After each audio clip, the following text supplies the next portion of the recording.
Boker Tov, nous sommes le 24 décembre 2020, c'est l'heure de la revue de la presse et des médias israéliens ce matin sur Studio Kalita.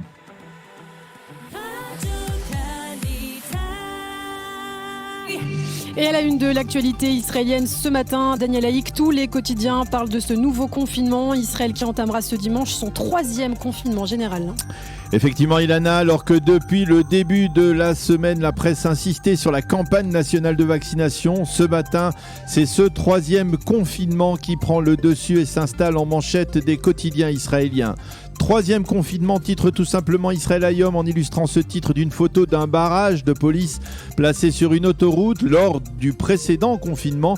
3e confinement confirme le Yediot Aharonot, tandis que le Ma'ariv explique que c'est les très nets rebonds dans le nombre quotidien de contamination, près de 4000, qui a conduit Benny Gantz et Binyamin Netanyahou à tomber d'accord, certains diront enfin, sur ce point-là. Le gouvernement, qui est aujourd'hui un gouvernement de transition, a donc décidé de refermer à nouveau pour la 3e fois le marché économique, les centres commerciaux qui refermeront leurs portes dimanche à 17h.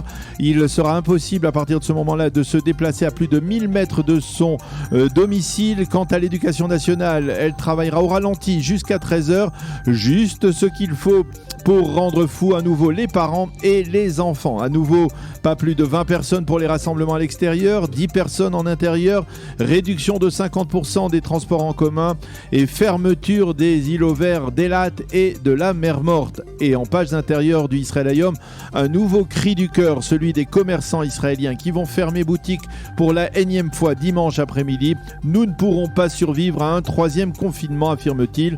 Quant aux propriétaires de restaurants qui sont sur le carreau depuis plusieurs mois, ils affirment « Nous n'avons plus les moyens de financer les take-away ». Le Ma'ariv revient sur la propagation du virus et souligne ce matin dans son site que pour la première fois, 4 Israéliens ont contracté la mutation britannique de ce virus. Ils sont en quarantaine à domicile. Leur état est en effet jugé tout de même satisfaisant.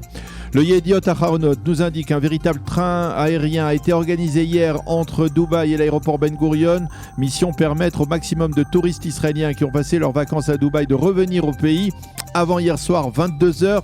Heure à partir de laquelle, sur décision du gouvernement, ils sont obligés de se placer en quarantaine dans l'un des hôtels Corona.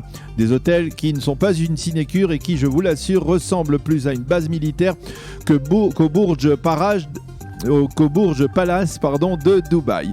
Et pour clore ce chapitre, une bonne nouvelle, Israël a tendu son épaule et annonce les quotidiens israéliens qui affirment que selon les données recueillies en Israël, l'État d'Israël est actuellement le champion du monde de la vaccination si l'on calcule le nombre de vaccinés par centaine d'habitants. Et nous devançons, excusez du peu, la Grande-Bretagne, les États-Unis et la Russie. Le Israël Hayom confirme et indique que 140 000 Israéliens se sont déjà fait vacciner depuis dimanche. Et puis le second titre qui fait la une des quotidiens israéliens, Daniel, et des sites d'information, c'est la politique, avec hier un développement assez stupéfiant. Oui, effectivement, on peut parler de véritable tremblement de terre politique au sein du Likoud. Hier soir, le ministre Zev Elkin a pris de court tous les observateurs en annonçant sa démission du gouvernement, de la Knesset et son départ du Likoud vers le parti de Gideon Sa'ar. Zev Elkin, pour ceux qui ne pratiquent pas la politique israélienne, c'était jusqu'à hier l'un des hommes les plus proches de Binyamin Netanyahou, un fin stratège politique qui connaît tous les secrets du Premier ministre, ses forces et ses faiblesses. Eh bien hier, Zev Elkin n'a pas mâché ses mots envers Netanyahou. Vous avez détruit le Likoud, vous avez transformé le parti en cour byzantine dans laquelle la flatterie et le culte de la personnalité sont omniprésents, a dit Zev Elkin avant d'asséner un coup fatal. Vous savez très bien que vous avez plongé le pays dans une nouvelle consultation électorale superflue uniquement pour échapper à la justice. Ce départ retentissant a inspiré les commentateurs politiques. Pour Yuval Karni, en première page du Yediot Aharonot, Elkin a dressé hier soir un acte d'accusation politique et publique contre Binyamin Netanyahou. Il a touché le maillon faible du Likoud justement parce qu'il était jusqu'à hier de la garde rapprochée du Premier ministre. Son départ n'est pas une simple désertion, c'est un coup dur pour Netanyahou. Même type de commentaire dans l'analyse de Mati Tourfeld dans le Israël Hayom. Il ne fait aucun doute, écrit-il, que la campagne électorale qui a débuté avec la dissolution du Parlement sera l'un des défis défis les plus cruciaux pour Benyamin Netanyahou. Elle renferme une menace concrète pour lui, menace de perte du pouvoir.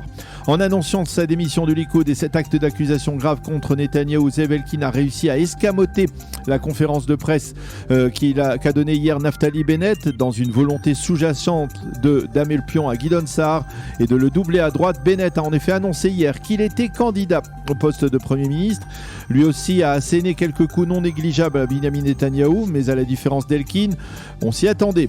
Et à la différence d'Elkin également, il a tout de même trouvé quelques adjectifs positifs pour parler de celui qu'il aspire à remplacer. Bibi a de nombreux mérites, mais au moment où on avait besoin de lui, il était absent. Quant au Haaretz, il se montre ce matin étonnamment élogieux envers l'acteur tragique de la crise politique israélienne, Benny Gantz. La droite le méprise, la gauche le déteste, mais un jour on dressera une statue en son honneur.